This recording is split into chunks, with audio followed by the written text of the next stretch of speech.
This is Andi Purewal for Boxing Social in association with Betfred, and I'm delighted to be joined by trainer, manager and promoter Joe Gallagher over Zoom. Joe, first and foremost, how are you doing? Not too bad, Andy. Different this on a weekend, isn't it, mate? So, yeah, we're doing all right. That's good to hear, mate. Obviously, yeah, it's different to do something on a weekend, but there's a lot to kind of catch up on involving your fighters, involving potential fights. Let's start off with kind of last weekend, a fight who you're not involved with, but you could be involved with in the near future if the fight comes off with one of your own. Joshua Buatsi, victorious against Marco Chalic with a stoppage victory. Just talk to me about that performance, Joe. What was your thoughts, first and foremost, on Josh's week? Yeah, listen, fair play to Josh Buatsi. He came through some crucial moments. His opponent, you could see, started in fifth gear or even sixth gear. He came out really on top of the game, really sharp.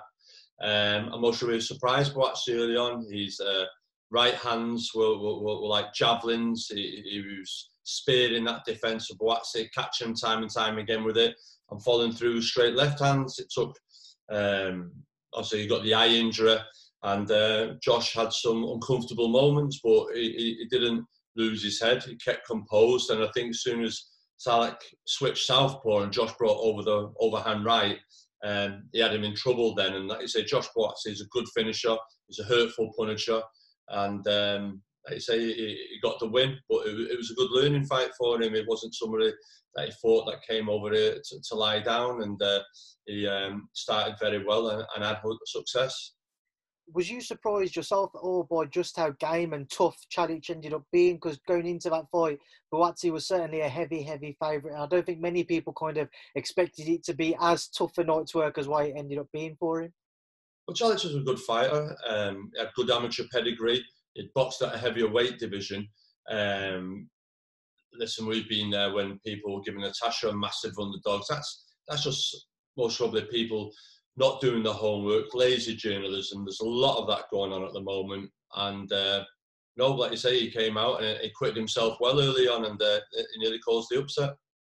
Now, with Josh's performance, did you see and spot many weaknesses that, you know, if we'll mention it now, but we'll come on to a bit more in the next question. But obviously, if the Callum Johnson fight was happening with Josh, have you seen enough kind of weaknesses that Callum will be able to exploit? I didn't need to watch that fight. I like Josh Buatsi. He's a nice kid. He's always well managed, respectable every time I've seen him, and he's done fantastic.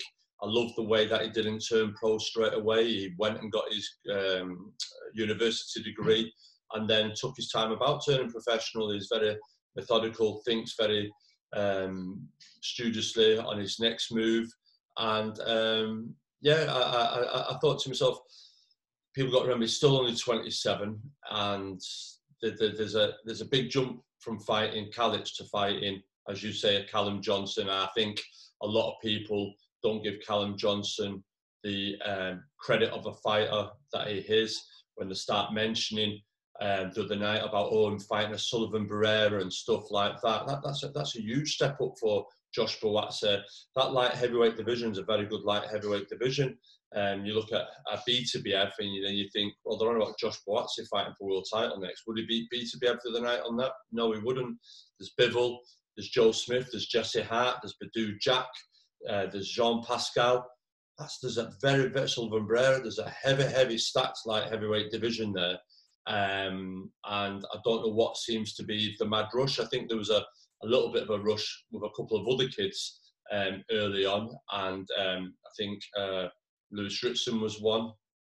I think he got beat. Lewis Ritson got beat. There was a couple. Lewis Ritson got beat. They were trying to push him too soon. I think it was the same time Ted Cheeseman lost around. Yeah, Ted Cheeseman. There was a big push, and I just think to myself, well, why is the push? Let him learn in the job. He's learning. The team around him are learning.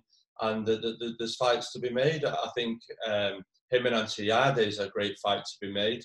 That's a Nigel Benn, Michael Watson type of fight at that stage of the career. Both promising fighters that could fight each other, and the winner move on. But the loser can come back and go again, just like Ben Watson. I just think that's a huge fight in London.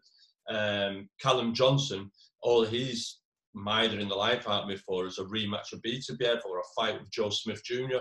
He was offered the Joe Smith Jr. fight last year, said he'd take it, never materialised. He was offered the Bivol fight this year in February, said he'd take it, not materialised. So that's what Callum wants. Callum, I think, said in an interview this week that they're going on like I'm stepping up to fight them, and that's not the case. They're stepping up to fight me. I want BTBF, I want Bivol, I want Joe Smith.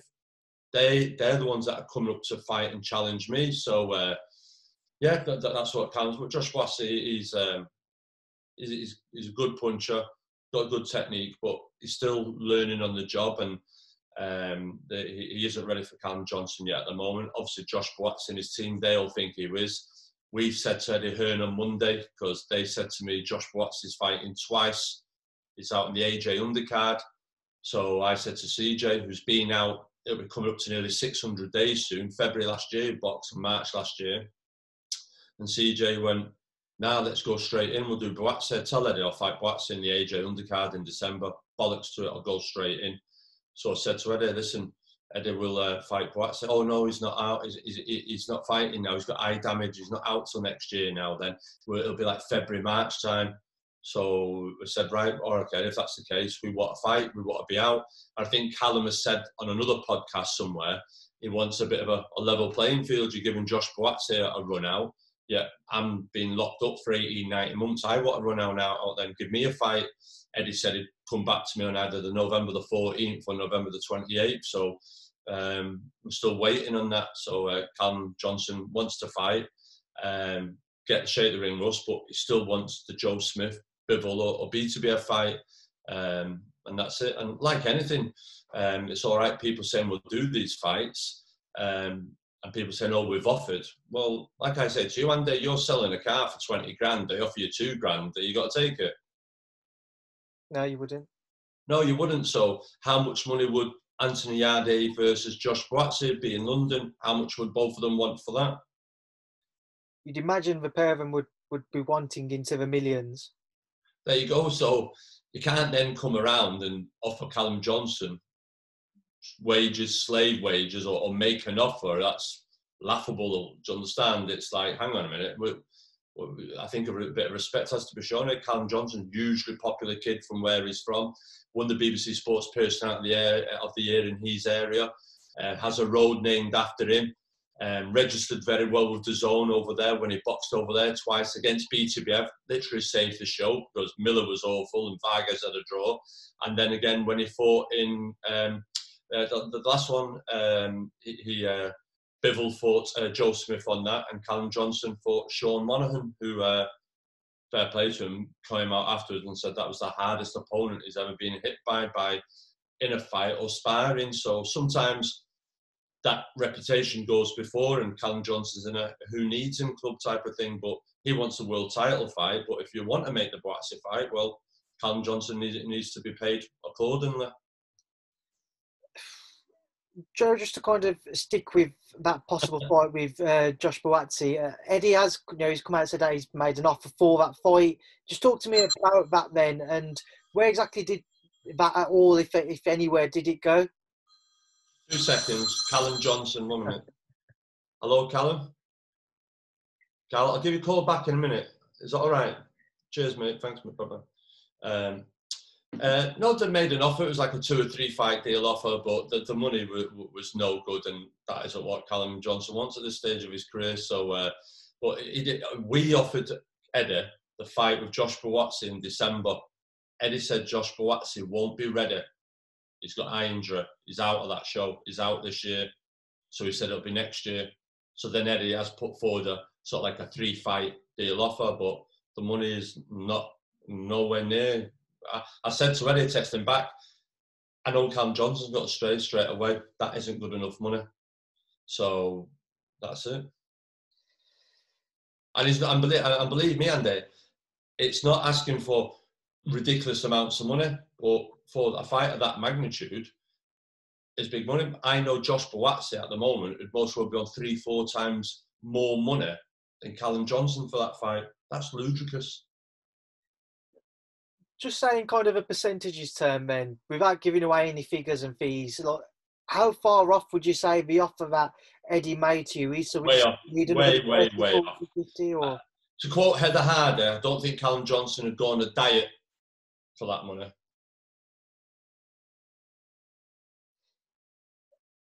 Just to stick with that fight, Joe, just want to kind of get your thoughts and comments around it. You mentioned people talking about how, or people mentioning they see Callum as the guy stepping up to face Buatsi when it isn't like that. It would be the other way around.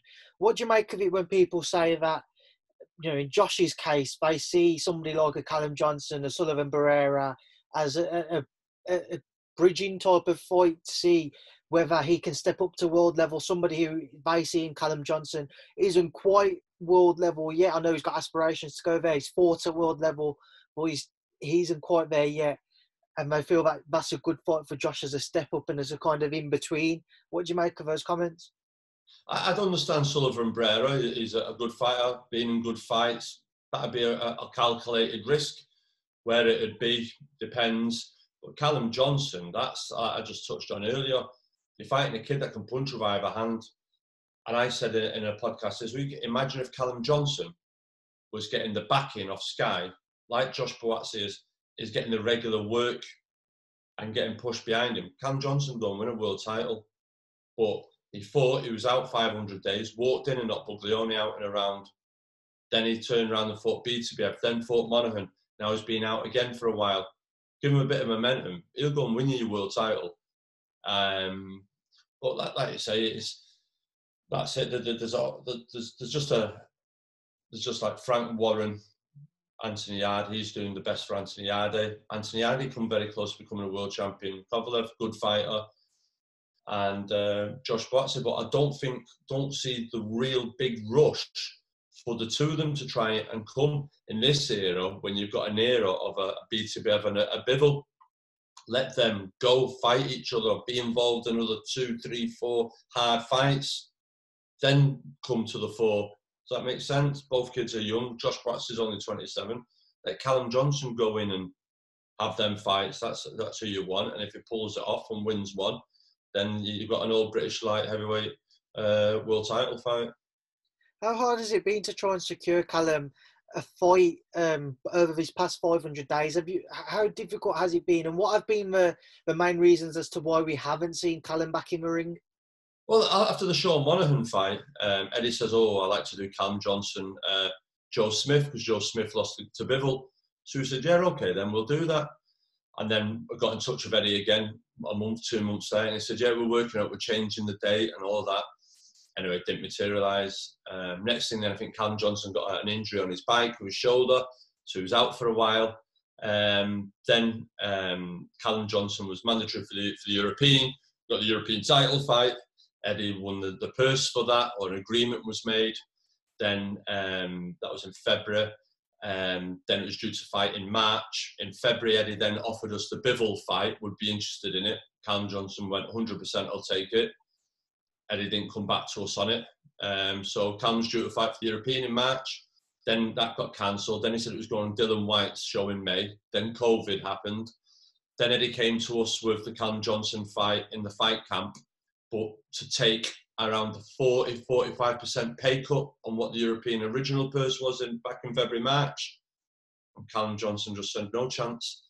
And I agree with him, because at the moment, just to touch on it, Andi, football transfer deadline just happened the other day. And I never heard of no footballers having to take pay cuts to make transfers happen. Lewis Hamilton's flying around the Formula One circuit at the moment, not taking a pay cut. Tennis players are out in France doing tennis and not taking a pay cut. You know, all them three sports have been broadcast by Sky. So why is Sky telling boxers you have to take a pay cut? It's changed, it's different times, there's no crowd. Well, there's no crowd at football, there's no crowd at Formula One. But Lewis Hamilton and all them Premiership footballers are being asked to take less money, are they? So I just think to myself, but boxing, you can generate a crowd with pay-per-view events. So the pay-per-view events that you're generating now, as you've seen this week, football have announced it to drive some revenue. But boxing have had a couple of pay-per-views. We're not dealing with 12 fight, 13, 14 fight stacked cards, Matchroom Sky. We're dealing with 5-7 fights on the bill. and the pay-per-view events. So why are you asking fighters to take less money? No other sportsmen that are being broadcast by Sky are being asked to take money. Unless Sky have said to Matchroom, we're cutting your money from Sky. I haven't heard about it, unless you've heard about it. But I haven't heard Sky saying they've cut back football money, or they've cut back Formula One money, or production, or whatever else. I just don't see it. So I don't know how Eddie then can come to Callum Johnson and say you've got to take possibly a 40% pay cut for that European title fight. And it's like, hang on a minute. And then it's just something doesn't make sense somewhere at the moment anyway. Just to move away from Callum Joe and stick with the light heavies though, and obviously another light heavyweight that you coach in Hosea Burton, unsuccessful against Ricard Bolotniks out in Latvia a couple of weeks ago. Just reflect on that fight for me, Joe. What went wrong with Hosea? I don't think anything went wrong with us then. I think the tournament that went through well with the super featherweights and the light welters, and then all of a sudden they changed the format for the light heavies once the quotas were done, and it was like, well, one's got to Latvia and one's been here. Well, if Latvia wanted to put the show on, they should have sent Conroy and the German out there and us done the draw out there. That's buy or buy now, but I thought Ophi got off to a good start. It was 4-1 up after 5 rounds. Bolotniks came on strong. Wasn't a standing 8 count first one. There was no ropes keeping Ophi up. That was never a standing 8, so it wasn't a 10-7 round. You can argue the second one maybe, so it was a 10-8. But the scorecards I thought at the time would have been like a 65, 64, 66, 64 type of thing. But one judge never gave Ophi 1 round. So how could that happen when everyone's seen he won the last round as well? So I just thought to myself, he was never ever getting that fight. You have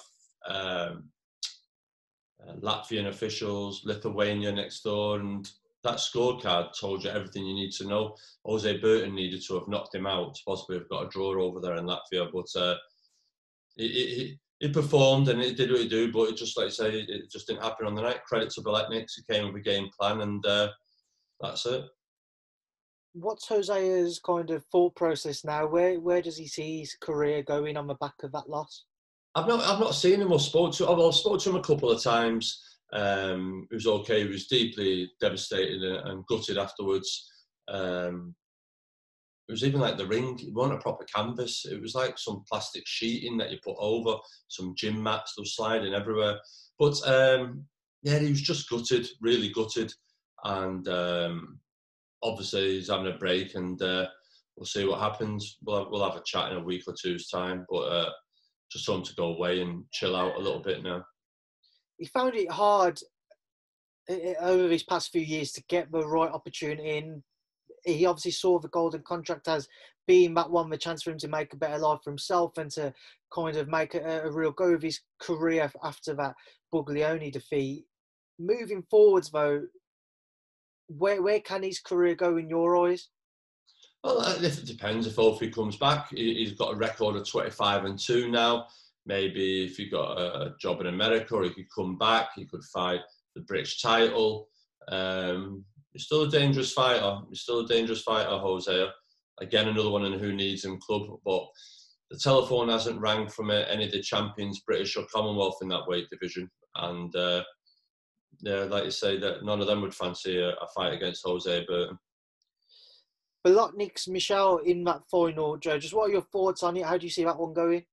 I think Michel, the Olympian, I'd studied him quite well. He surprised me with Conroy. He seems more on it. He's getting on, I think, 30, 31, and being an Olympian, you just wondered, did he lack ambition and did the moment miss him?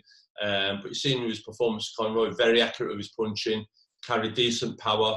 Conroy came in, he opened up the gaps, and he landed some good shots. I expect him to, depending where the final is, if it's in Latvia, then it's Bolotniks wins it. However, Michel would have to knock him out to win. If it's anywhere else, then I'm going to pick with Michel. Again, just to move forwards and away from Hosea, you've had a new member of a team kind of link up with you recently, Alex Dilmagani. Joe, talk to me about that one. Where did that actually come about, and where did he come from? Yeah, no, Alex has been in the gym now a couple of weeks.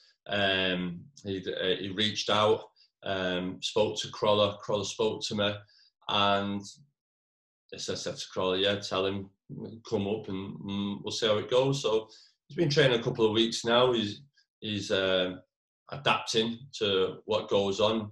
It's amazing the stuff that he's never done in his career that he is now beginning to do, which is finding it hard. And listen, Mick Hennessy there, he's got a date for him in December, and he's working towards that. So it's yeah, they're not putting huge pressure on him. It's just a case of him coming in, getting used to surrounds, getting himself comfortable, and listening and learning. And he's applying himself well at the moment.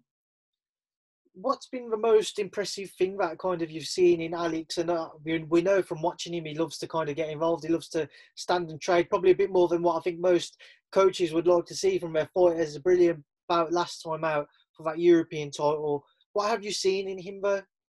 I think he's at 20. He's 29 now, but there's very much a quig about him. He's very dedicated, very disciplined, loves and breathes the sport. Can talk to you about all great fighters. Obviously, spent lots of time out there in Mexico with Bernstein.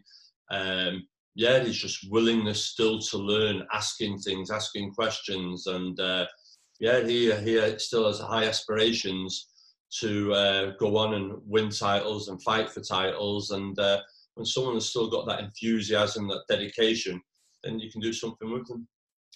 Just to work through the rest of kind of your stable, Joe, certainly the ones which seem to be active currently. Paul Butler returning next week, as we mentioned, as Ryan Walker.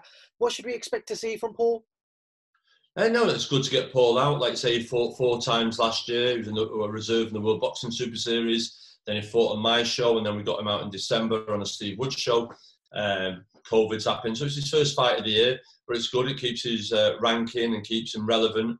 And then we sit back then and watch a Newey's fight at the end of the month and see what he decides to do, whether he moves up, vacates the belts, and see. But Paul's fighting Ryan Walker. It'll be a good fight for him, Ryan Walker. Obviously, he fought McGregor, I think, last time out. Competent kid, watched him. Good jabbing him, good sharp right hand. And like I said to Paul, we've got to be 100% on it. This isn't someone that's got to turn up and lie down. He'll have huge aspirations to try and cause an upset. So I think for a Sunday afternoon fight, it's got to be a very competitive fight with 2 talented kids. Moving on again from Paul, and what is the latest with Callum Smith? A lot of people kind of waiting to see what's happening there.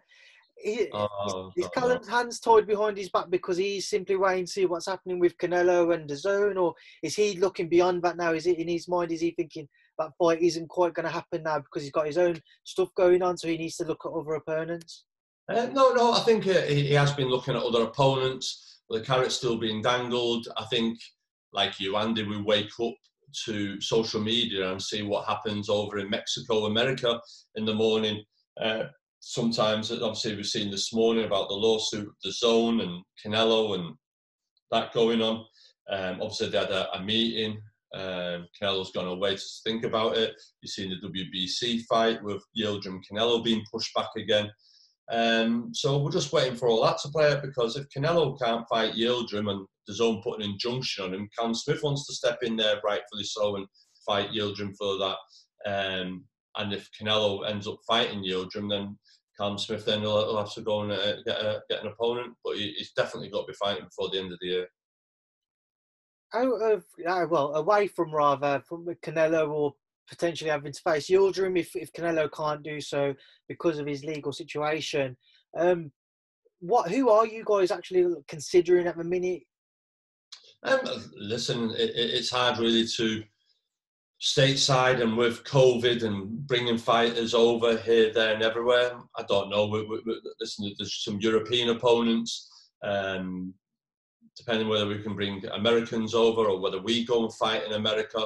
So there's all that type of, it's not straightforward. It's the logistics of it all as well. Us going over to America to fight in America and a show over there, it opens up Callum Smith choice of opponent a lot larger than it was for him to stay here in the UK and a behind the closed show. Him going over there, the opponent, so a lot more over there for him to fight, and whether that be a Caleb Plant, a unification, or whether that'd be a Truax or David Lemieux or Jesse Hart, or do you understand that that opens up the door a little bit more? There's a lot more fighters to choose from over there than there is in Europe. Joe, moving forward once again and on to Liam Smith. Liam, obviously I saw him back in the gym last time I came up a few weeks ago. What's the latest with Beefy? Beefy's just had a week away. He's just waiting on a date. I think he's been told he's got to get out before the end. He hasn't told me what date, when or whatever. So we're now into our, second week in October coming up. And Christmas is what? Well, it's like 8-9 weeks away for the weeks for the shows can happen anyway on them dates. I think the 19th is 10 weeks away today. So if he's got a date, he needs to let me know sharpish, and let's go to work. And we need to get him out. He's got to stay relevant. It's a shame that Sky aren't mentioning him, talking about him, and getting him out there, because he is. You might have seen this last few weeks, BT Boxing and other people, who's the most underrated fighters in the country. And I keep saying Liam Smith and Callum Johnson, because they are the number one in the weight division in this country. And the inactivities are killing the career. And both kids I'd put money on, with a bit of momentum and the right title opportunity, could win world titles. And you've seen Liam Smith in the gym sparring, just turns up and goes in and spars and does 6, 8, 10 rounds, acquits himself well, and everyone comes away going, wow, I didn't realise he was that good. And he is, and it's just a shame that the casual boxing fan doesn't get to see more of Liam Smith. With Liam, he has mentioned previously that he still sees it possible that he could end up facing Jesse Vargas. Again, he would come down to travel restrictions and what have you. Is that kind of the name at the top of your list of potential opponents? I wouldn't say it's the name at the top of Liam. It's only because Liam, like with Crawford-Brook, Liam's name gets wheeled out for a Vargas or for a Crawford-Brook. Liam wants a world title shot. Liam talks to me about a Charlo. Liam even said about moving up to middleweight and fighting a Eubank or Triple G. Liam just, as you see when he was world champion, he could have sat on that belt and made a few defences, but he didn't. He wanted to test himself against the best in the world, and that was Canelo. So Liam wants a world title fight. That's what Liam wants. And if it was hard to bring people stateside, Liam has said he'll fight the European champion kid that fought Cheeseman. He'd fight him for that. It's a European title. He's not won that belt, but it's a fight, and it'll give him a good ranking with the WBC. So that's what Liam Smith's looking at. Moving it away from Liam, but kind of one of those names that were mentioned before, Crawford-Brook, he seems to be very close to agreeing or confirming about with Terence Crawford. Joe, if that one does get the rubber stamp and we do see in the coming months, what are your thoughts on it, especially now that we've seen Dominic Ingle coming out saying that he won't be training Cal for that fight? Yeah, I was really surprised by that. I said in an interview, I think it might be with yourself, weeks earlier, I thought so, if they get that fight and Dominic Ingle's on board. Dominic Ingle's a very ambitious trainer, doesn't take no shit, very thorough, and he got him in great shape to pull off the great win over Porter in America, and he'd want the best Crawford-Brook, and Crawford-Brook would have to be totally dedicated, no messing about, for a chance of them to pull off a good upset over there. Now we're hearing Dom's not involved with it, for whatever reasons. I don't know who is training Kel for it. I don't know whether Kel's taking this fight now as a chance of winning it or as his last payday and cashing out. Like I said, I don't want to question Kel's hunger or desire. You can't say that when he's been in with Errol Spence and a Triple G. And he had moments in both them fights as well. Let's not forget that. Hopefully the fire's burning bright in Crawford-Brook's gut. And he's now got the mindset, right, I'll show you, Dom, you were wrong. And if Crawford-Brook has that type of mentality and is training hard to show them that he isn't going to do it, and people are writing him off, he has a good chance. Terence Crawford isn't really rating Crawford-Brook and thinking, well, Spence, Triple G beating. I think you'd have to have a below par Terence Crawford and a super Crawford-Brook for Crawford-Brook to get to this win. Moving away from that one once again, Joe, and We saw Tasha Jonas, she's back training now, waiting for a date. She was hopeful of getting the Terry Harper rematch, but in the end, Terry's facing Katharina Fanders. Just on that fight, Joe, what are your thoughts on Harper Fanders? Yeah, it is what it is. It's Fanders. She's not really a super featherweight. She's a super bantam stroke featherweight. They made a fight there for her. How they did it. They did it. But like you say, for Terry, it's most of for experience and practice things that she's worked on. But I expect Terry to win that. Depends how much she's recovered from that Natasha fight. Because that was a hard fight for her. It's mostly woke her up.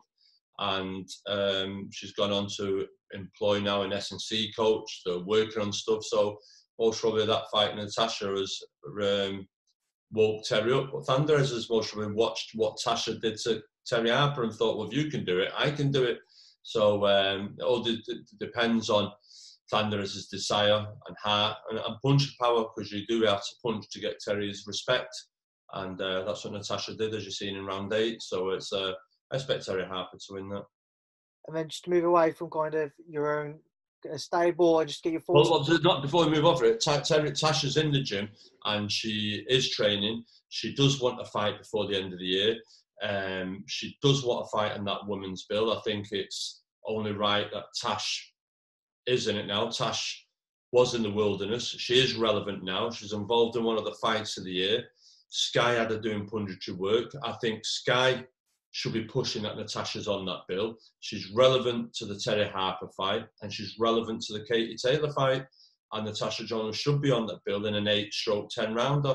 If not that bill, then another bill 2 weeks later, November the 28th. But to say to Natasha Jonas, there's no fight for you till next year. She's a mum. She's got a child. Christmas is coming. She's relevant and she wants to fight. And like you say, to keep her ticking over and keep her relevant, give her an 8/10 rounder fight. She's in the gym, she's training, and I think she deserves that, don't you? Certainly on the back of the performance in Fight Camp, I don't think anybody could begrudge her of the opportunity to get back out there.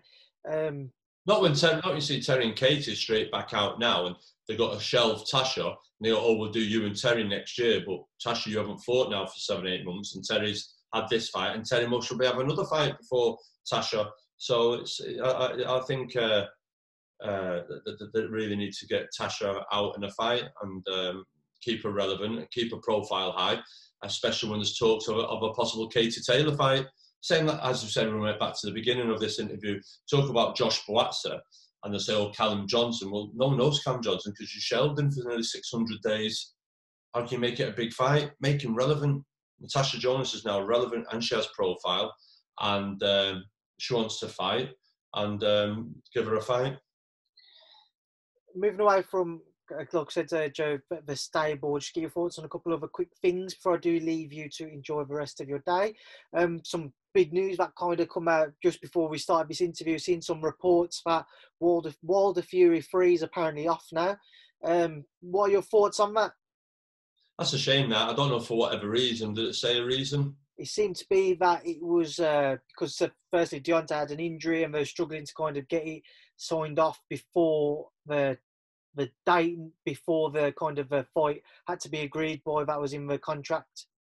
Right, so Wilder's injured. That's what I read in the report, yeah. Okay. He hasn't been wearing the armoured suit again, has he? If he has been, Joe, then I don't know. No, I know Tyson. Tyson was out there in Latvia with us and with Sugar Hill, and he was saying that he was training, he's fighting, he's definitely got a fight before December. He wants Wilder, and that was it. He was training for it. Now, if it's not Wilder, I'm sure Tyson will still want a fight. He'll want to stay relevant, and he'll want a fight this year. He's the world heavyweight champion of the world. I think Tyson will most probably call AJ straight out again and go, come on, let's do AJ. I know AJ's got Purewal, but I'm sure Tyson will try and get an opponent from somewhere and defend them belts. And Tyson Fury, yeah, it'd be criminal for the world heavyweight champion of the world not to get a fight in this year. When you think about it, him, Callum Smith, two like world Ring Magazine champions, and the potential pair of them could not fight this year. That's criminal. But I think boxing needs Tyson Fury to fight this year. Boxing needs Tyson Fury to fight this year.